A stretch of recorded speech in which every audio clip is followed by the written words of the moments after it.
Meeting called to order at 7:46 with a quorum present and consisting of John, Paul, and myself. And Julian, welcome. We're going to cut to you in just a minute.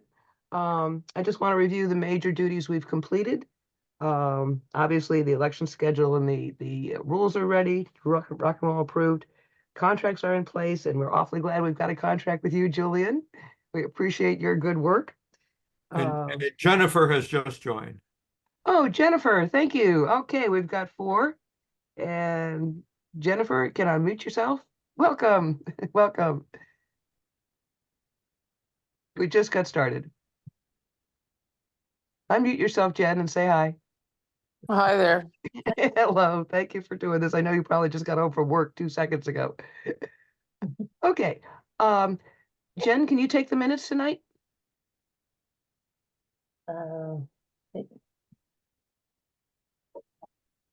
Unmute yourself, Jen. Yes, I can. Thank you. Thank you. And thank you for the nice job on the February minutes. That was great. Naomi will not be joining us tonight, but I did talk to her earlier today, so I can share her input on some of the stuff on our agenda. As I said, our major duties in terms of the policy are done. Now it's administrative. The council, thank you, Arthur and Katie, approved the BMA voter form, which will be useful for many years to come. Okay, can everybody hear me? Yes. Okay. We gave Arthur and the council the appendix with further election provisions to consider for the future, and we thank the council for taking that up. Arthur and Katie, are you going to do that this year, or do you think you're going to wait till next year on that? I thought we leave it to the next council. They'll come to it fresh. Okay, that's fine. Just curious about the timing on it. We'd like to thank the staff for publishing our article in the February newsletter, along with the formal election announcement, which is legally required, and that's done. We also did the official announcement to open the nominations period, and we have our first nomination. Came in Friday afternoon, and we sent a nice note back from the committee today saying, you know, thank you for stepping up to run, and here's the info for you. So that's all good. Next item on the agenda is to approve the February 1 meeting minutes. So are there any changes to the minutes? Hearing none. Okay, I have a motion. I'll second it. All in favor, please say aye of approving the minutes. Aye. Aye. John, you approved? John, unmute yourself. Okay, did you hear me? No, no. You voted yes? Yes. Okay. And Jen, you voted yes to approve the minutes? I did. Okay, we have 4-0 approve the minutes. Thank you. The next item for discussion is the committee's email. I think you all know I had a great deal of difficulty connecting to that BMA committee email. Finally, my tech guy was able to do it, and I sent the instructions around to everybody on Sunday night about, you know, step by step how to connect to that. And I think people are trying to get on it. We will certainly keep up with it. And Jen, can you get to that VMA elections at Martin's Editions email? Can you read that email? Okay. I have not accessed it. You know, I was on a trip last week and got back on the weekend, and I just haven't had a chance. So Well, that's okay, but we should all be keeping up with it and taking a look at it. Yep. And one of the housekeeping issues I talked about with Naomi earlier today was having a standard protocol for how we answer those committee emails. And then Paul and I talked about it too. And Naomi's thought was good, I thought, that the committee should vote tonight to authorize me and Paul as the chair and vice chair to answer the emails, because we don't necessarily want 5 people answering the emails that come in there. And the proviso would be that we would have Jen as our backup. If Paul and I, for some reason, not available, Jen as the secretary, you would be responsible for responding. Does that sound like something you could live with if you're? yeah. Okay, thank you. And that in each case, whoever answers the email, whether it's me or Paul or Jen, would try to do so within 24 hours as a sort of standard protocol, and that we would CC all the committee members on any reply we give to a resident or a candidate or anybody about, you know, on that email. Does that sound like a good plan? Yeah. Okay, Oh, Well, we I had probably a have- question, Marty. So just to make sure, I just want to make sure that everyone is able to access it. Maybe they haven't had a chance to, but is anyone, because I can take that to Michael and have our IT guy look at that, because I want to make sure everyone's able to log in. So does John and Paul, have you had any issues? I know Jen, you're catching up with it. I have accessed it You have, okay. previously, Right, so so everyone's, it's not an issue. okay, I've not accessed it. okay. Yeah. And then Naomi said she had she's some working trouble. with Michael. She got a hold of Okay. Michael and she's Okay. working with Michael to do that. All And right, John, take a look at the sort of step-by-step instructions I sent around at about 5:30 Sunday night, which is what my tech guy gave me to enable to connect up. And give me a call tomorrow, and I can help you with that. But Katie, thank you as always for stepping up, Yeah. to Just let help me if know, needed. 'cause, yeah, we can get Michael and our IT person looking into Yeah. that, so, Yeah, well, Michael and I have been talking about it for a couple Yeah. of weeks because I couldn't get Yeah. into it at all. Okay. And so he was working on it, and then my tech guy was working on it. Finally, late Saturday, my tech guy was able to connect me up to it, and Sunday he gave me the instructions of how to do it. So I sent those to everybody in the committee. And Paul, you've been able to look at it, or yes or no? Yes. Right. Yeah. Okay. Good. And everybody does have access to our Oh, good, okay, website page. right, Okay. Katie, there is one thing I could ask you as the liaison to follow up. On the website page, the Mhm. VMA voter form should probably be on the election committee page. Right now, it's on the Martin's Additions general election page. And I okay, had talked to Michael about that, but he had like 93 things on his to-do list. So maybe you could follow up with Michael and just to make sure that we get that VMA voter form should be on the elections committee page too. It should be in Okay. both places. Yeah. Okay. All right. So thank you for your help with that. Lynn's got a hand up? No? Yes? Lynn? Okay. All right. Well, let's have a vote on the. No, if No? my hand is Okay. up, it's not intentional. Okay, that's fine. Speak up if you have anything you'd like to say at any point. This is a very open, friendly meeting. All right, so we approved the No. minutes.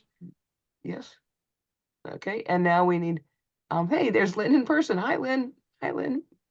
We need a vote to adopt that protocol for the email process, which would authorize me and Paul with Jen as backup to answer emails that we try to answer within 24 hours, and that we would CC all the election committee members on any replies. Can we have a motion to approve that? Yes, Okay. I Any approve. opposed? Okay. Okay, anybody opposed? Okay, who seconded that? I'll second it. Okay. So all in favor of that protocol, please say aye. Aye. Aye. Okay, passed 4-0. Thank you. Confirm the dates for the next two meetings. We talked last time about a meeting on April 1st. I know, Arthur, you had a nice joke about April Fool's Day. But we are confident enough in our abilities that we can meet on April Fool's Day without worrying about it.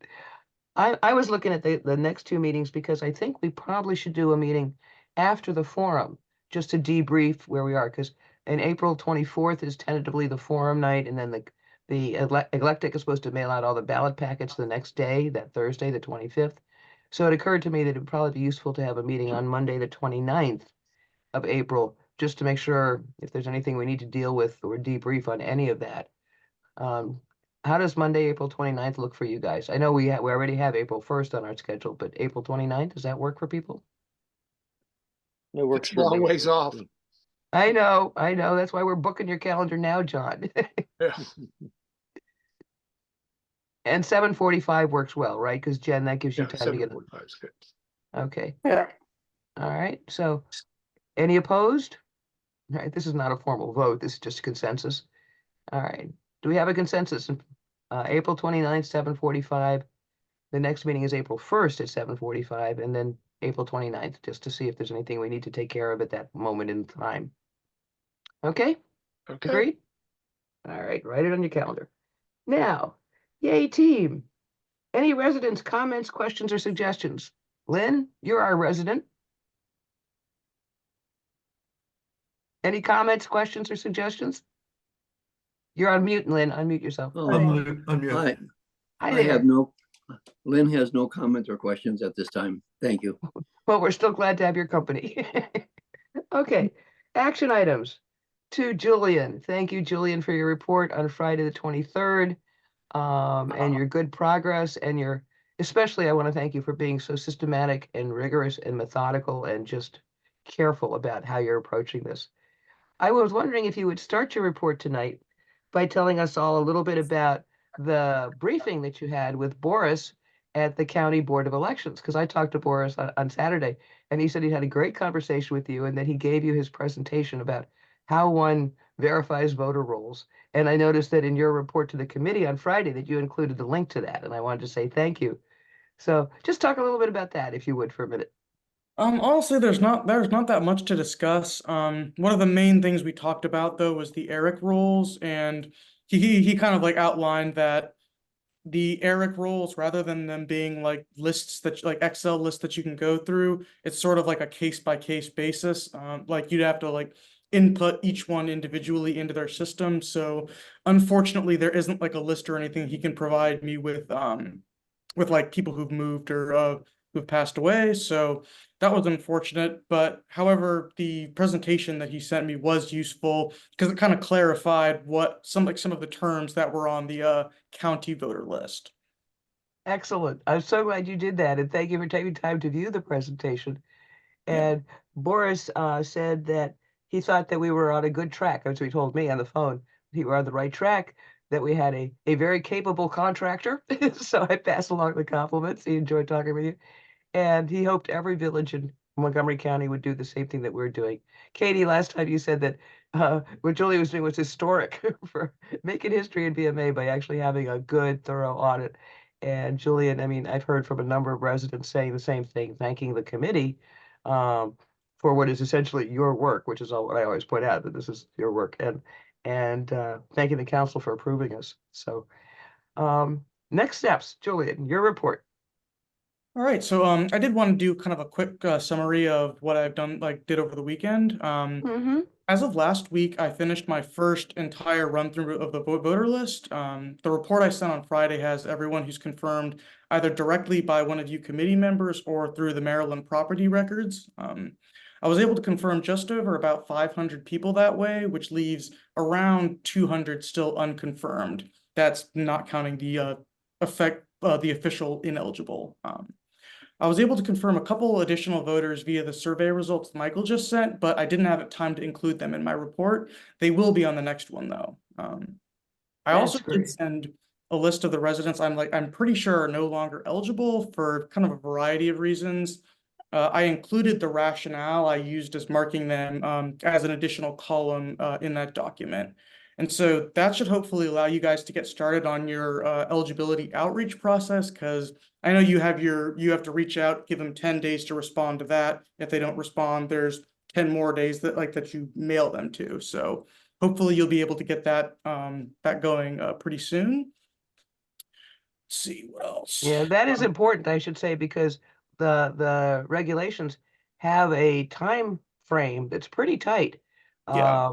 And at the end of the day, basically early April at our April 1st meeting, we'll be voting on some candidates, I mean some residents who we not only didn't get a response to, but we need to vote to have them be not qualified, not to get a ballot, because we need to send the ballot list, the final list, voters to Eclectic by April 7th. So that April 1st meeting, we will be going through and seeing who did not respond, which means sort of we have to get to people by March 1st to give them 30 days to respond to a written notice so that we can vote as a committee whether or not they get a ballot.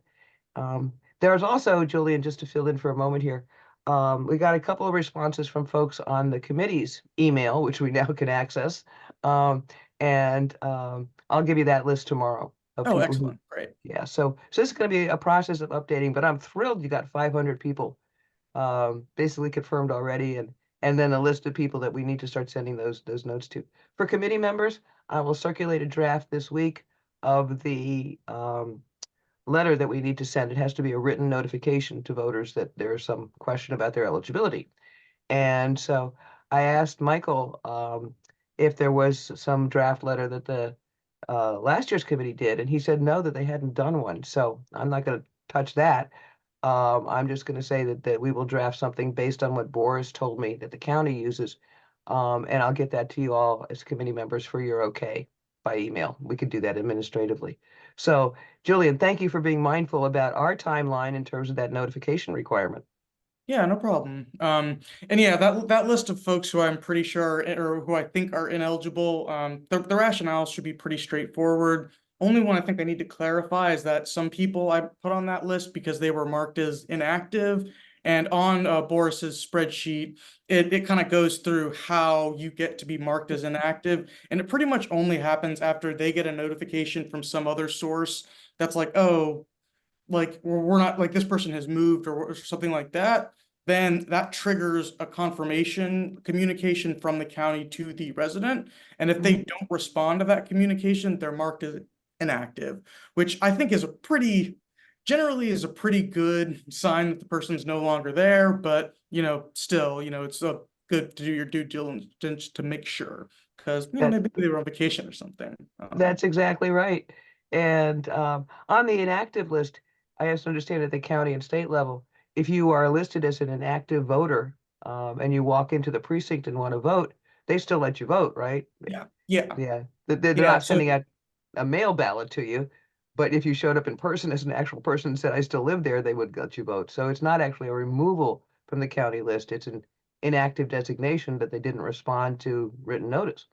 Yeah, it's that you don't actually get marked as not on as canceled officially until the second year where they try to contact you. And if then you still don't respond, then you get canceled.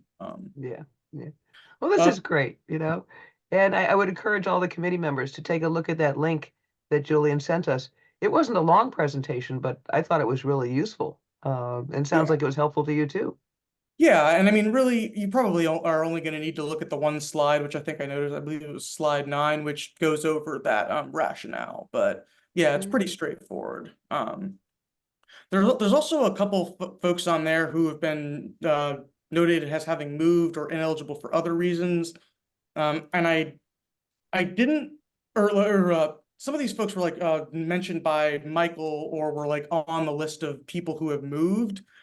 Since that wasn't an official criteria for removal in your voting regulations, I didn't actually take them off. But if that's okay, if that their presence as having moved or Michael said that they moved, if that's okay, I can go back and mark those people as officially ineligible. I didn't want to do that without checking with you guys first. Yeah, no, I think your process is right here, Julian, which is anybody who's in question, right? Let us send the note to, the written notice to, and don't just automatically remove them unless, you've got a death record or, the property record shows. Because we do need, per Boris at the county level, we do need, documentation. Jen, I think you made this point really well when we were working on the regs, developing them this past fall, about due process, that we don't take anybody off their voter roll. We don't disenfranchise somebody without due process and some objective basis for it. So you want to comment on that, Jen? No, I think that's right. I mean, I think let's mark those people as needing to be verified, or, we go through the process. It makes sense to me, rather than just, I don't want to use the word arbitrarily, but not giving them a chance, because otherwise we're going on somebody's assumption. Exactly.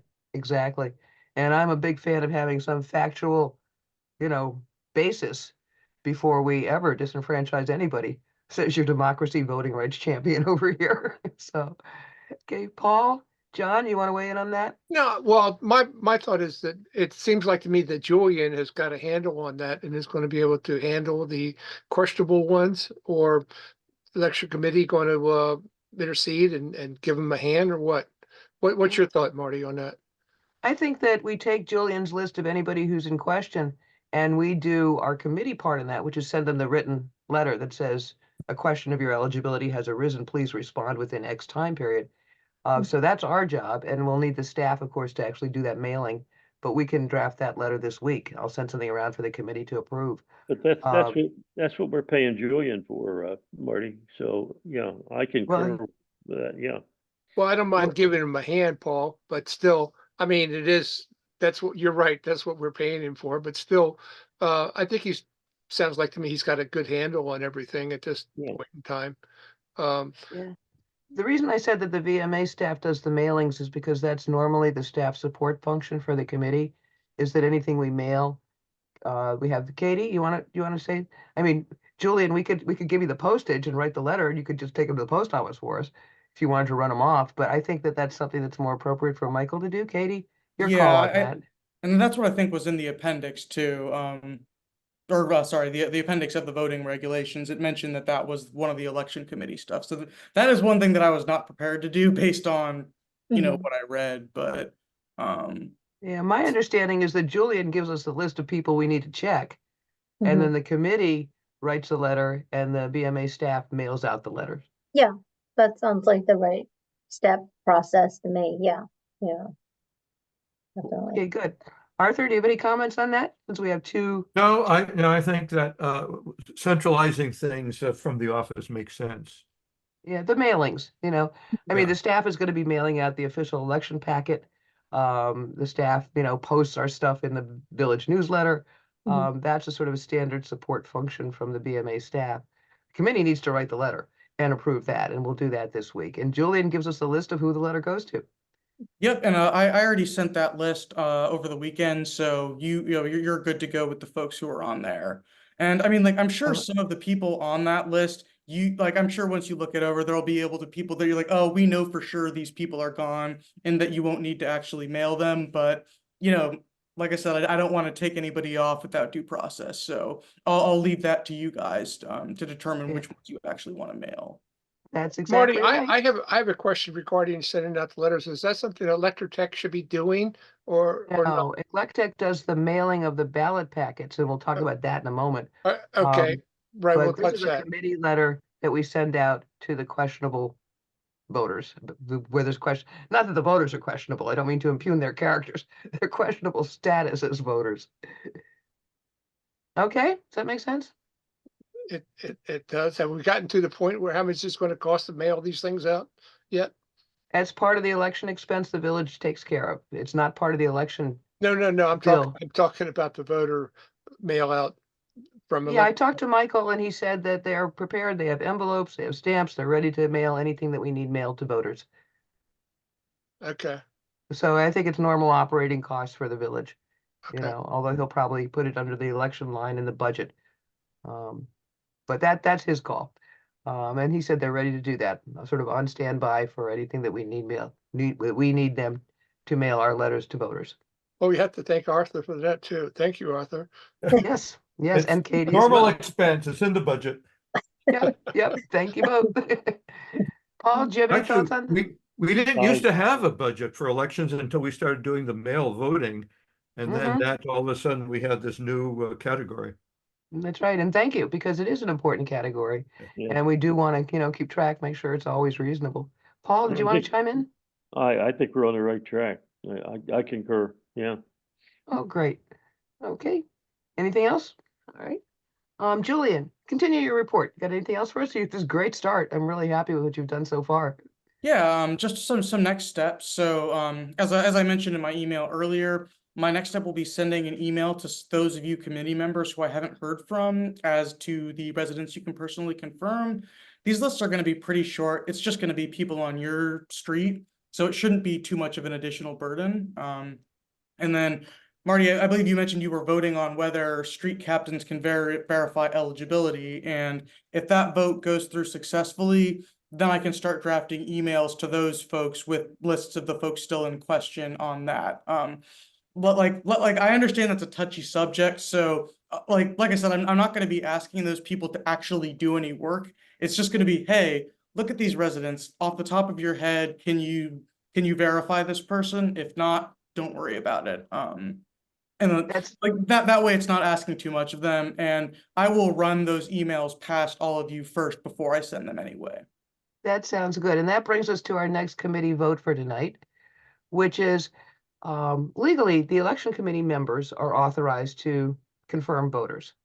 And Michael, as the village manager, is authorized to do what we call the village office list of current residents, which is another way of confirming voters. But the street captains don't have any official authority. And it seems to me that just to keep everything totally transparent and clear, that it'd be useful for us as a committee to officially vote tonight on whether to ask the street captains to review the lists. And again, doing it exactly the way Julian's saying. We're not asking them to go up and down the street with stuff and interview people. We're simply asking them off the top of the head to confirm who they personally know firsthand is still living there, or if somebody died or moved away, to make a note, just like we did on our, when the committee reviewed the initial voter list. So I think, does it make sense to you guys? Do we want to like really actually have a recorded vote on whether to involve the street captains, just in the sense of giving Right. their, I would Yeah. so move on that. I would so move. to get their input on this? Yeah, And again, absolutely. before we remove somebody, we'd still need to verify some, factual record on it, but at least that way we might be able to confirm more people. I Right. know, Katie, your Steve can confirm everybody who lives on Taylor Street. He knows them all. So, we have a motion. Is there a second to, involve the street captains in this limited but important way? I second. Uh, all in favor of involving the street captains as described, please say aye. Aye. Jen, I how do you have vote? reservations about it myself, but Okay, John, let's talk about I it. think this is just a lot of information going into, into Julian's pot to handle. He's getting information from a lot of sources now, and also, I guess it'll be funneled through you, Marty. All the street captains will be funneled information to you. I think that they can give their information directly to Julian and CC us. But yes, I mean, And they certainly. I think that's a mistake. I think he's got more than he needs to handle, but that's my opinion. Okay, well, John, we can ask the street captains to send it to the committee. I'm happy to shepherd Well, that. maybe if it's sent it to the committee, and obviously then you get to look at it and see if there's no duplications, if that's fine, and then Mhm. send it on to Julian. But I don't think Okay. Julian wants to be getting, how many street captains have we got? 10 or more? 14. Well, okay, yeah, 14. That's 14 pieces of information that he doesn't need to deal with at this stage of the. I'm happy to That's my thought. I'm happy to follow up on that, John, and have him come here to the committee, and then we'll send them I properly to think Julian. that's fine. If it'll be sent directly to the committee or to you, whatever, that's fine. I'll go Mhm. along with that, okay? But not Okay. directly to Julian. I Okay. mean, One of the street captains around the corner from me has a question. He is willing to do this duty. He just wondered, this would be Steve Howard. Hi, Steve. What? He say hi? He says hi. If there's another street captain who's like, I'm not willing to do this, I'm not comfortable, I'm not, is there a plan? Is there a plan for that? Yes, I think there is. The street captains, the note to or email to the street captains will be very, very polite and says, if you have time to do this, please, and you don't need to walk them down the street. You just need to take a look at the list and get back to, in this case, the committee, Yeah. with anyone you can confirm. So it's very much, they're not required to do this at all. Okay. And, my thought on that is that any info they give us is, another couple of voters who are confirmed, right? And then as per John's comment, I'll consolidate that and give it to you, Julian, just as fast as we can, so you can add that to your database. And I think that if somebody doesn't want to do that, then we're back to what Julian's got now, which is to use other methods to verify the remaining people, including if there's suppose we didn't have a street captain on Shepherd Street, right? Mhm. And so we can't confirm anybody additional on Shepherd Street. What we would do then is the committee sends a letter to the people that Julian lists as not certain, that they're eligible. And the committee sends them a letter, and then we respond that way. So there are alternative avenues to contact people besides street captain. Just seems like a good, efficient way to do that. And to me, my take on it, having been a street captain for a lot of years, is that it's respectful because it respects their knowledge, that Mhm. they are familiar, without being a heavy burden, because we're not asking them to walk them down the street. We're just asking them to take a look at a list and check off the ones they can confirm personally. Just talking. Does that make sense? Yep. Yeah.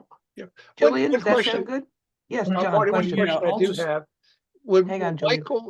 Would Michael send out a note to the street, in the newsletter that the street captains may be inquiring about the residents' status, okay?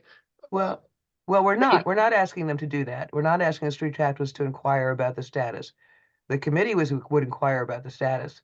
The street captains are just being asked to look at the list Well, and get back. you're right, but I mean, I just feel that if the street captain starts banging on people's doors, so to speak, what the hell are you doing? I mean, but at least if there's a notification going out in the VMA newsletter that, hey, the street captains may be inquiring about, the voter registration, if you're eligible, et cetera. I mean, I don't know. Is that Well, let something? me think about that because, one of the items a little bit further down our list here tonight is the election committee's article for this upcoming March 1st newsletter. And we can put a little section on that that says, be nice to your street captains if they ask Right. you. If you Exactly. Yeah, I think that would go a long way, to at least to break the ice if you're banging on someone's door. Hopefully they're not banging on doors, but let me give you some language on that in the article when we get done. I'm just making a note here. I'm not okay. Add info street captains. Okay. Let's see if we can do that. Okay, good thought again. So we had a motion on the floor to ask the street captains politely at their discretion if they would help review the lists of voters. Just that, not knock on people's doors. And that motion had a second, and we were in the middle of voting. All in favor of involving the street captains in that very limited way per John's suggestions, please say aye. Aye. All right. Okay, Jen? Aye. Okay, 4-0. That's good to go. Okay, Julian, do you have anything else for us? This is excellent. Yeah, so I will just so that you guys don't have to look at the list yourself, I will start prepping those lists of residents that I can just send in an email that then you'll just be able to copy and paste and forward along to the folks. I'll probably note with like an asterisk or something whether they are someone who is like on my removal list. Because it'll have both the people who I'm like pretty sure are still eligible, as well as the folks who I'm pretty sure are not. So and so yeah, I'll add a way to mark which category they're in. That's great. That's great. And that list, of course, that you're putting together will be evolving as more information comes in. People are going to be responding another round to the note that we put in about the voter survey in last Friday's weekly wrap up. And they're going to respond to the note that we're going to have in the village newsletter March 1st. So you're going to be getting additional information as people self-report to confirm, which is great. Okay, go on. I'm sorry, I jumped in. No, and pretty much the only thing I had left was I did want to we'll figure out how you wanted me to handle the residents I suspect are still eligible, but like I couldn't confirm either way. Because there's like a fair amount of people who like I'm pretty sure they're relatives of the other people in that house, but because I couldn't confirm them by a property record or by you, I can't be there like say that they're 100% eligible. However, some of those folks are both on the on the official resident list and on the county roll. So if you think those two criteria are enough to keep them on the list, I can go ahead and start marking those people as eligible as well. But I just wasn't sure how you guys wanted. Yeah. My take on that, but again, I want to hear from the committee on this, is that if someone is on both the official village office list of residents that Michael provides and on the current county voter roll, they probably still live there. The problem is that a lot of those folks are young adults who moved back to the community during the pandemic. And actually this year, they seem not to be still living here, at least the ones I checked on Chestnut Street. So it's not 100%. And that's why that may be, maybe make those people a separate list for us where you think they're relatives. Give us a list of that, because that might be a place where we do what John says, which has the committee members help out here by actually calling those families. Okay. Right? I mean, just on the north end of Chestnut Street, there are at least 3 young adults who are on the voting roll from last year who were living at home during the pandemic, but no longer there this year. So I know of 3 out of like 6 houses here. So just on my corner of the universe. I have Jen? a question for Katie, if she has a second. Katie? Yeah. Okay, all this information that we're gleaming from Julie's input, will this help update the VMA telephone list and email list. Is this an additional benefit of Julian's work? I mean, yes, I would think so. And this is a directory year. This is we That's right, do a that's right. directory every 2 years. So yeah, I think it's cross I functional. mean, who would actually handle that? Would Michael handle that or? Yeah, Is- Michael will do it, and I talked to Michael about that actually Oh, last that's week. It was really, interesting. Okay. yeah, because he was thinking along those same lines, Sean, exactly like you. Great minds thinking alike. Yeah. He's saying this is Yeah. going to be immensely helpful. Julian's work will be immensely helpful in updating, because I mean, a lot of the phone numbers in the directory are out of date already, and there's been a lot of turnover. And Michael is actually pretty excited about your work, Julian, not just for our purposes for the vote, but because he thinks he's going to actually be able to produce a really first-rate directory. And he's planning to tackle that this summer, Katie. That's what he Yeah. told me. Yeah, I So- can see how. I mean, I think it can only help. So thank you, Julian, for your thorough work. Thank you. Yeah, and I am at like for each resident who is actually in the contact list, I'm adding their contact info to the main voter list. So That's it should all be there. Yeah. Have you But, come across any residents that want to be anonymous, or have you had any curveballs like that? There are a couple. Well, I know one resident who likes to be anonymous on a lot of On the directory, yeah. and Yeah. yeah, She like, can't- and I've she can't- definitely noticed a couple people who either the contact info is blank or it's like some fake email or something.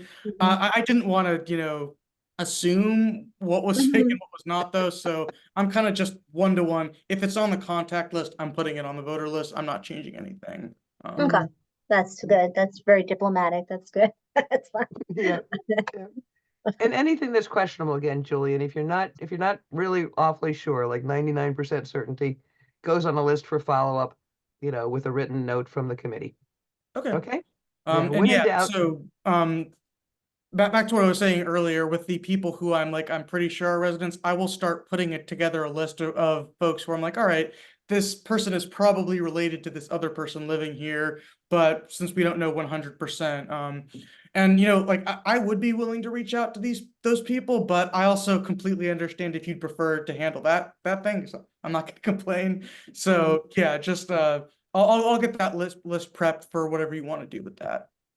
Sounds good. And again, thank you for doing it sooner rather than later, because again, the time sensitivity here, we have to send these letters out like starting this coming week, I guess. Okay, Yeah, anybody I'm else? gonna be trying to get all of this stuff out this week. Yay, team. If not tomorrow, it'll be Wednesday. Well, Wednesday I tend to have quite a bit more time in the evening, so. That'd be great. We'll look forward to receiving it whenever you can do it, and we're very, very grateful. Anything else you want to add to your report? Let me see. Yeah, nope, that's it. Unless you had any questions. Any committee questions? Katie, Arthur, any questions? No, Good. not for me. Okay. Lynn? Got any questions? Yes. Okay, what's your question? The inquiry for people to read that was sent out by Michael for people to respond to regarding the voter roll. That's not mandatory, is it? No. It's voluntary. It simply helps us, have fewer people that we need to follow up on. Because if people self-confirm and they're on the office list of residents and they're on the list of the voter roll last year and they self-confirm this year, that's great. That's a confirmation. But no, you don't have to do that. And some people have just sent a note directly to the election committee saying, I didn't fill out the form and the survey you sent, but we're here and there are two of us and here's our names and we're still voters. So any way that people can self-confirm is helpful. I also not- have some of the people on the ineligible list I have because it shows them as living at the same place as other people who've responded to the survey, but the survey responders did not mention them. So I was like, all right, again, not sure about you. So you're going on the probably ineligible, but requires outreach. Yeah, exactly. Yeah, well, you got two different families living at the address. One of them probably moved away. So that's exactly right. Any other Well- comments or questions, Lynn? From a former street captain, I can talk about 204 Oxford Street, which was the former Kelly residence, but the Kelly have sold the property to a Mhm. builder. And so there's really no eligible voter currently at 204 Oxford Street. That's really helpful. Can you send me an email tomorrow about that, and I'll CC Julian on it? Because one of the things we always used to do back in the day when we did this all manually was we would have on the voter roll, which we printed out before we were computerized, we would have, a vacant property or property in transition would be the way it was, that property was, so that we knew there were no voters at that address. And that's really helpful info. And that's the kind of thing a street captains really can tell us. Well, and And I have those folks on my probably ineligible list with the rationale that that was one of like some of them were those people were on the realtors info that you sent over, noting that they were Right. sold as well as in the property records. So not you removed, got it. but That's great. That's I've heard that confirmation. this house is vacant. So Yeah, So we got confirmation from a street captain of what you already found. That's great. Thank you, I Lynn. think Michael is aware of it. He's put out something in his updates that there will be a demolition taking place there. And what is something else? Anyway, they're out of there. Okay, And good to know. And as a former street captain, we thank you very much for all your years of street captaining. You taught me how to be a street captain back in the day. Well, that's the sole item in my career as a teacher. Well, you did a good job. What can I tell you? Thank you. Thank you. Anything else on street captains or Julian's report? Any questions from our council members? No. From our committee members? Well, I'm just gonna say thank you, Julian. Keep up the good work. We'll look for the next update on your report. And when do you want your next report? basically we're doing a 2-week thing, a 2-week session here. But sooner is better. What works for you? Just let us know when you're ready with the next iteration. You don't have to wait 2 weeks. If you got something at the end of this week that you'd like us to take a look at, by all means. Okay. Your schedule, you're an independent contractor. Tell us what you've got for us and when you need us to look at something. Yeah, I think this week is probably just going to be the stuff for the committee members and street captains, along with I'm also going to note the folks who I'm think are still eligible, but so like that'll be this week. And then next week is probably I'm going to be doing everything else too, but next week I'm also going to start working more intensely on building the list of people who are going to need to be mailed the form to verify their eligibility, since I know they're going to need to submit, property records or whatever showing that they're Right. that they're staying Right. there. Because like Are you going to check the death records at some point in here too to confirm the deceased?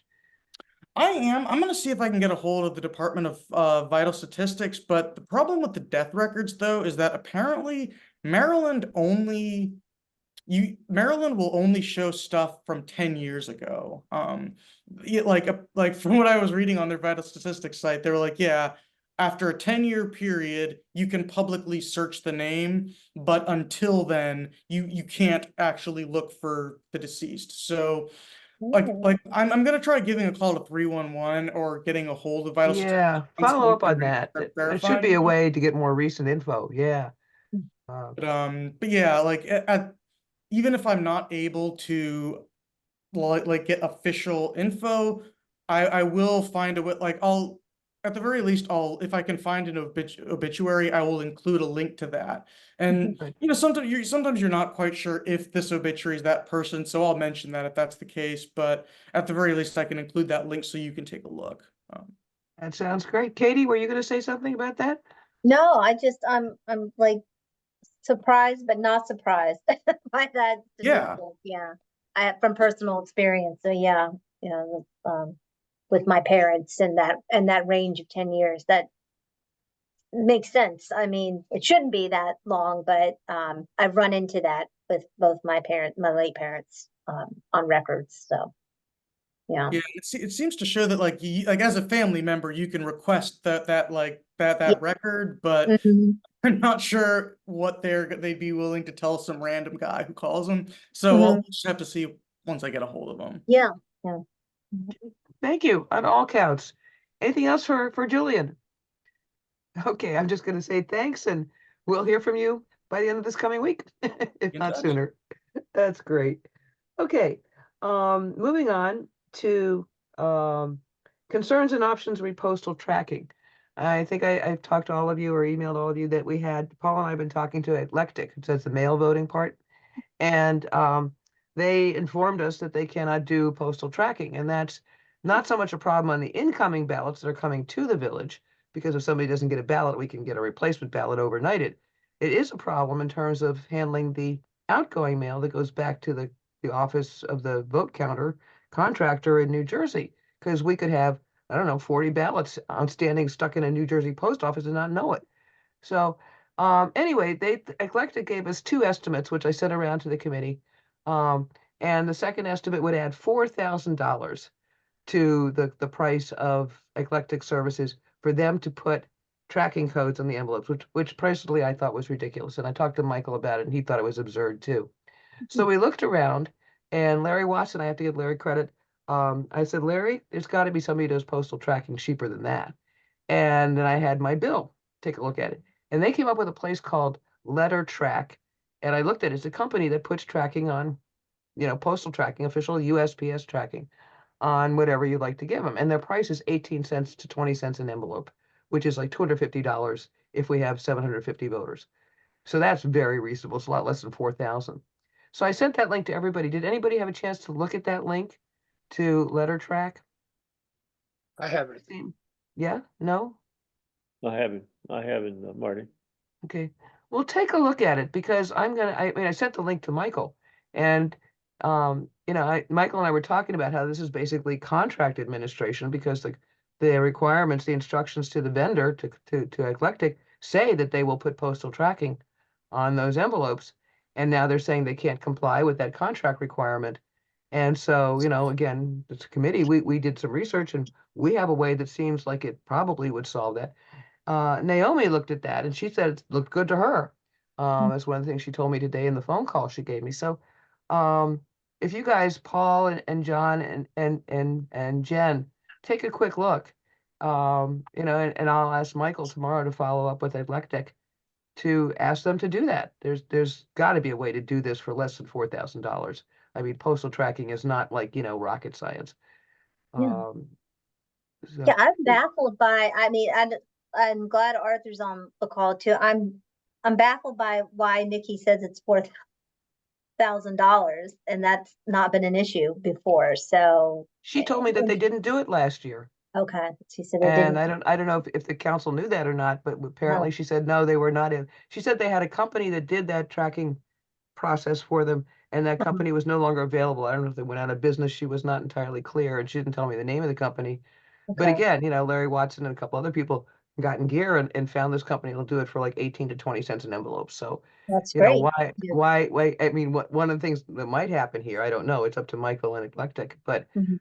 that Michael could ask Eclectic as the contract administrator to, get their envelopes printed by Letter Track to have the postal codes on them and then use those to send us as the return envelopes that they put in the ballot packets. Mhm. There's no reason why that software couldn't be something Eclectic does on its own. I hope they would do them next year so we don't have this, issue. Because I explained to Nikki, and I know Paul, you were on the call too, there's actually a bill in Congress to require postal tracking on return ballot envelopes nationwide. Hasn't Yeah. passed yet, but it's an issue that everybody's dealing with. Mhm. And there have been any number of court cases where courts have ordered local election officials to give an extra 3 days or 10 days or whatever, to allow postal delays, like 50,000 delayed envelopes in Pennsylvania.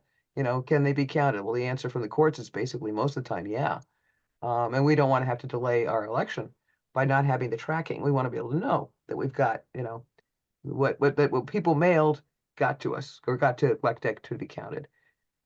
So it's a national issue. I think that the Eclectic, hopefully, if they're smart next year, will be able to do this either through this Letter Track company software or some other way.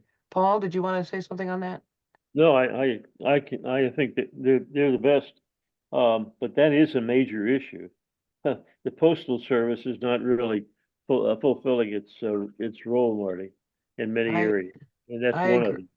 I agree. So, I talked to Michael about having FedEx or UPS do this and mentioned it to Nikki too on the phone. And they said that's like, you're talking $9-10 an envelope if you do that.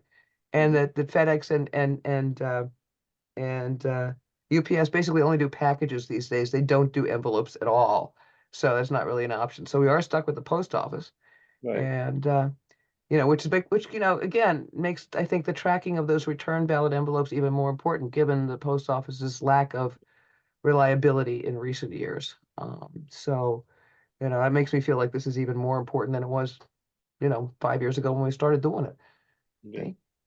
Anything else from John? Anybody? I'm good. You good? Okay, so basically we have a consensus here in the committee that we'll ask Michael to go ahead with this ask Michael to follow up on this track letters company and work with Eclectic to make sure that we get tracking on our envelopes. Yep. Sound good? I don't think we need a vote on that. I think that's a consent. Jen, do you want to say something? No, I'm good. Okay. And again, take a look at the link I sent you because it looked pretty good to me and it looked pretty good to my tech guy and it looked pretty good to Larry Watson, whose judgment is often good.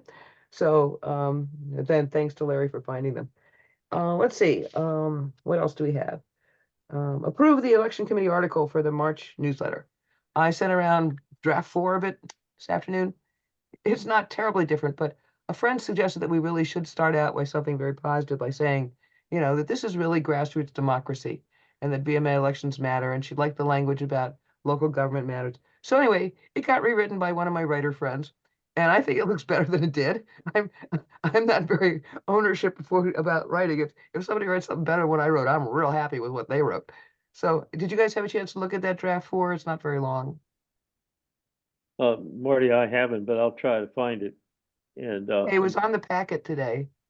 okay, Yeah. Yeah. I haven't seen it either. So Okay. We'll get I back saw to the me. first one, which looked good. So Thank you. I think this one looks better. No pride of ownership here. This one looks better. Can you guys, Jennifer and Paul and John, you looked at it, I think. You had already seen it. Yes, I looked at it. Okay, and you're okay with draft 4? It looks good to me. Okay.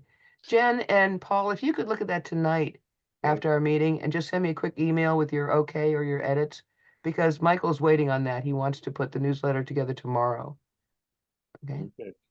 And the other thing on our newsletter article is that the point that John made about adding something about, the committee or street captains or whoever, will be following up. So I'll write a paragraph about that and run it by you all tonight or tomorrow to also go in this March 1st newsletter, because I think John's point was well taken.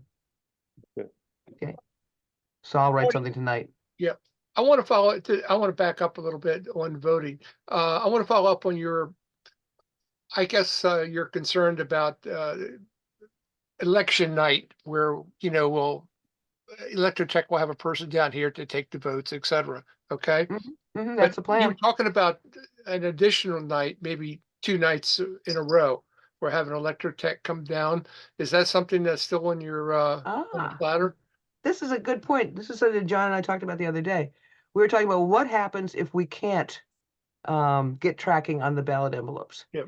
And one of the options that's possible is Eclectic charges VMA $400 to bring that little secure official election drop box down here for one day. And they're planning to do that on election day, May 7th. They'll have it here, they say, by 3 p.m. And their guy will stay here and go get dinner or something. And at 8:30 p.m., after the committee has basically counted the number of sealed ballot envelopes that were received in the drop box and put them in a big manila envelope and signed it, their guy will take the drop box and the envelopes back to New Jersey for secure storage until the vote counting night.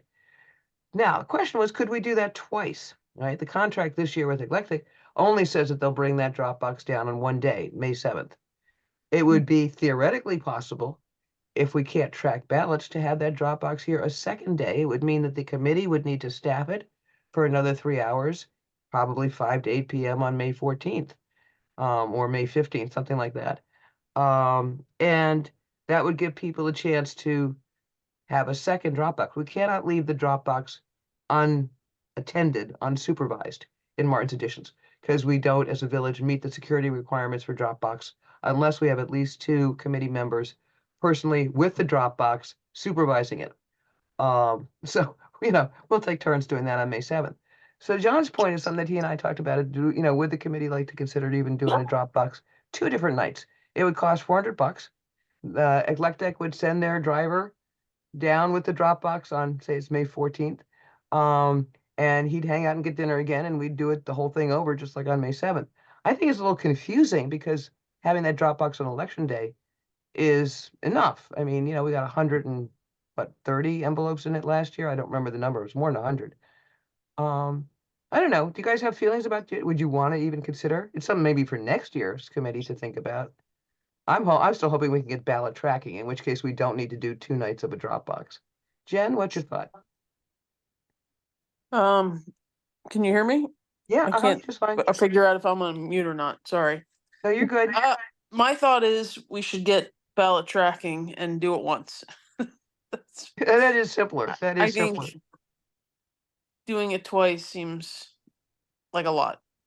Yeah, it would be a time commitment for us. Yeah. Paul? I'd say once.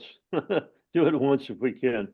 Right, and again, I think the ballot tracking is the better way to ensure that people can vote, that people's votes are going to be counted, I should say. Right. So John, okay with Yeah, you? it's fine. I mean, I would, we discussed it briefly, and I don't know if you had approached any of the other the committee members about it or not. Obviously, we're doing it now, which is good. Hey, once is enough, it's good for me. Let's see how many ballot envelopes we get. I think it is security for people, especially if they're worried about postal reliability, Yeah. to be able to offer a Dropbox. The county offers drop boxes that they have these huge boxes that cannot be moved without a forklift. We don't have we don't have the camera security. We don't have any of the security requirements for drop boxes unless we supervise it personally as a committee. And we can do that one day. If next year's committee wants to do 2 days, more power to them. But I think we have a consensus here amongst the 4 of us. We're good on that. One night for the Dropbox, May 7th, and Good. we'll do our best to get ballot tracking. Okay, next steps for the, thank you guys. Next steps for the election schedule. We'll have the newsletter article for May 1st, and you're going to get back to me tonight or tomorrow morning early if you could, to okay that. I have asked Nikki at Eclectic to give us in advance the ballot packet, what they send out with the ballots in it. We have to look at and approve the draft as a committee. I've asked her to give us that as soon as possible in March. There's no reason we need to wait till April to approve that packet. And the committee will need to review it, make sure the instructions are clear, make sure that the ballot lineup, the format is right. But there's no reason we have to wait on that. So let's do it in March while we've got time. So she's supposed to send that, and I'll send it around to everybody when we get that from her. There was also a question we had. Did we want to have candidates have their photos in their official candidate statements? Makes it a little bit more complicated to print them, because photos can get blurry and be of different sizes, and we don't want somebody saying, oh, that candidate A's photo was bigger than candidate's B in anything that we as a committee put out. Previous committees have not put photos or not let candidates put their photos in their official candidate statements that we publish. The candidates can, of course, put any photos they want on their candidate literature that they're passing around themselves. So the question for you is just, again, from prior committee, do we want to even consider allowing candidates to put photos in the official candidate statements that we publish in our official VMA stuff? Any feelings on photos, non-photos? Too complicated? Whatever. I'd leave it up to the candidate if they wanted it in or not, and if they wanted it in, let them take care of it. Well, if they want it in their official candidate statement that we publish, we have to treat all candidates equally. So we'd have to say, and then one could argue hypothetically that a candidate who did not include his or her photo was at a disadvantage and that we had not set a level playing field by having a rule about photos. So, either they all should put photos in or none should, I guess. I don't know. What do you guys think? Jen, do you have a feeling? I mean, this is not a big issue. This is way down in the weeds. Well, I guess the first thing I would do is see if Katie, who's been a candidate, has an opinion. Good point. My gut instinct here is photos might actually be a useful thing because we all live in the same area and, it might actually help you, as a voter, put a face to a name and realize, because I don't know how much a lot of the voters in the village, how much time they spend trying to educate themselves on. So I don't see a downside other than what you outlined, but I think there's probably a way, if we just ask for passport pictures or something, there's probably a way to make it easy that we would get stuff in the same format. But I was also trying to ask Katie if you had an opinion, so let me stop talking. Thank you so much for asking. I do have an opinion. I think photos help. I think photos speak 1,000 words. A picture speaks 1,000 words. But you're right. I feel like it has to be kind of an all or nothing approach, like either all the I mean, I think you say we would like to try something new and everybody add your photo this year. It could cause some formatting issues, but you could give some guidelines, like, at least 1 megabyte in size, and give them some guidelines like not a professional photo, but like a passport size photo. That would help. I think photos are great. Yeah, it puts a name with a face, but not all candidates might feel comfortable doing that. But yet, if they're putting it on a flyer, I don't see why they wouldn't on a statement. So I feel like you have to just maybe offer that option, but maybe what do you do if not all of the candidates want to take it? But I think photos are helpful. So I'm pro photo. Thank you. Okay. Jennifer, thank you for asking. Katie, thank you for answering. That's helpful. And Paul, you said that it should be up to the candidates. I'm just concerned about the downside that I see, which is perception of favoritism if somebody have their photos in and some people don't. Right. And so maybe we would need to say, basically that would give every candidate the veto power to say, oh, I don't want my picture in, so none of you can have your picture in. I mean, that's what it comes down to. And I'm Well, not terrible. Photos are positive. There's no doubt that photos are positive. And if the person is interested in becoming elected to anything or selected for something, they should put a photo in. But that's why I say leave it up to them, Yeah. I don't know. Hey, Arthur, are you still listening? Yeah. What's your opinion? I think it's up to the candidate. Make it available, and then the candidate can decide whether they want to put it in or not. Now, I think it's going to have to be whoever compiles and formats the document to make sure they're all the same size. That is something the committee does when we put together the Right. official VMA election info packet. Yeah. And, I'm sure that Michael and Aaron could probably give us some tech support to make sure the photos are all the same size. I guess we'd probably, if like, say we have 5 candidates, right? And say 3 put their photos in and 2 don't. Would we as a committee want to say, somewhere, candidate declined to provide photo? I mean, rather than just have a blank page, or blank space. I mean, Just to say something. Photos then are be- optional. Candidate photos are optional. Or Yeah, something right. like that. Yeah. Yeah. so if a Optional candidate, is good. Yeah. right? So because I don't want the committee to get. Go ahead. Any thoughts? Others? John was saying something. John, go ahead. I really think photos should be optional. It's sort of, I like Arthur's explanation of what he's what he's concerned about. Okay. Okay. Really to me it would be optional. All right, let's see if we have a committee consensus on that. If all people, yeah, Jennifer? Yeah, I agree. I think photos should be optional.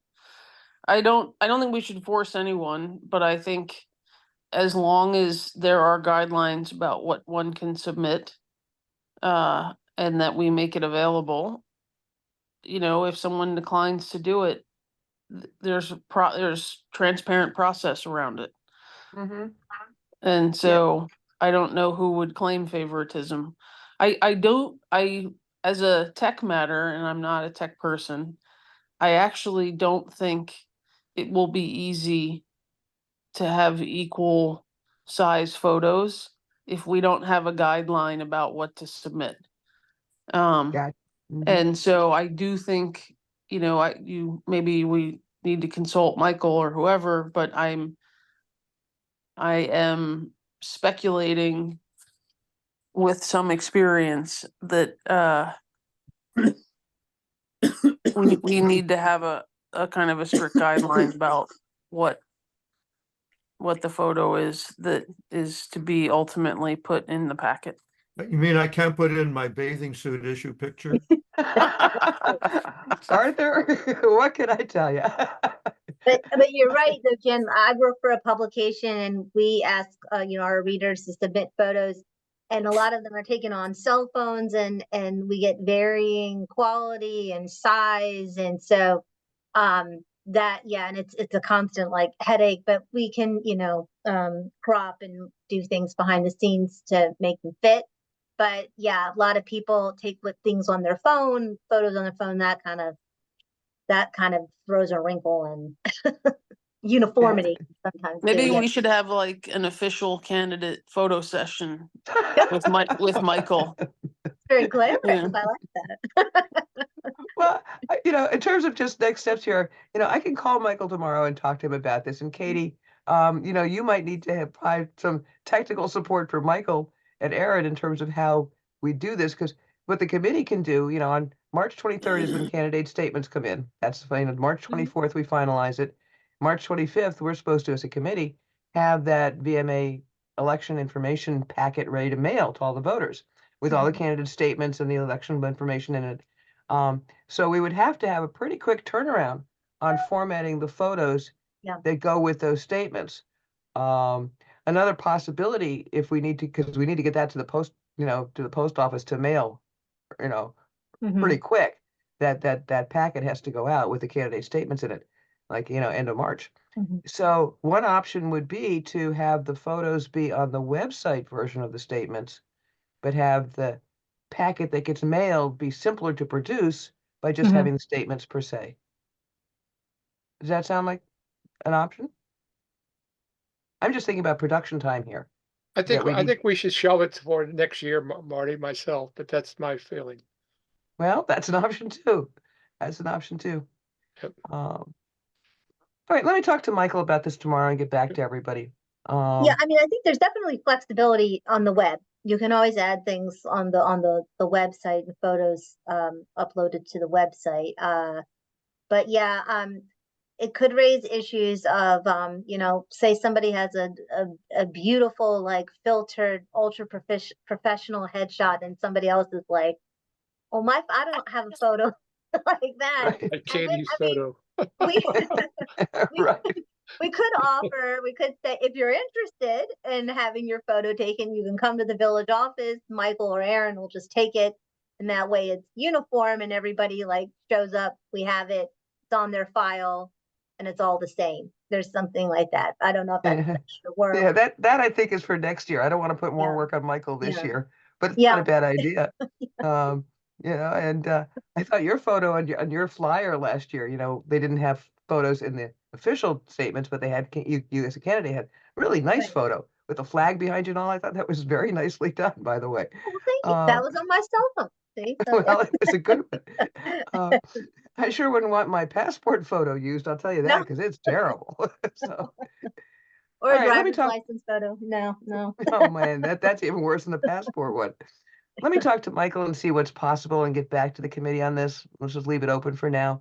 But I take the consensus. I mean, it's nice to have a photo if it's doable, I guess is where we are. Is that fair assessment? Yeah. Okay, should be optional for the candidates, and let's see if Michael thinks it's doable in the print version that gets mailed and or online only, perhaps, depending on what's easier with, because that print packet has to get out pretty quickly after March 23rd. Okay, anything else on the photo issue? Well, that basically brings it up. I will continue to ask the committee members to respond promptly to stuff sent around an email. If it says action on it, please look at it that day or that morning if you can. And thank you for your really helpful work. As a whole committee has been getting back to me really quickly on any drafts that need looking at, and I really appreciate that. And well, that brings us to the end of our meeting. Resident comments? Lynn, you're still our resident. Okay, hearing no resident comments, I will thank the committee and a special thank you to Julian for the ace work and looking forward to your next update, Julian. And again, a special thanks to Arthur and Katie both for being with us tonight. And may we have a motion to adjourn before 9 o'clock. So moved. I- Cheers. Have a good I night. approve. Second, all in favor, please say aye. Aye. Aye.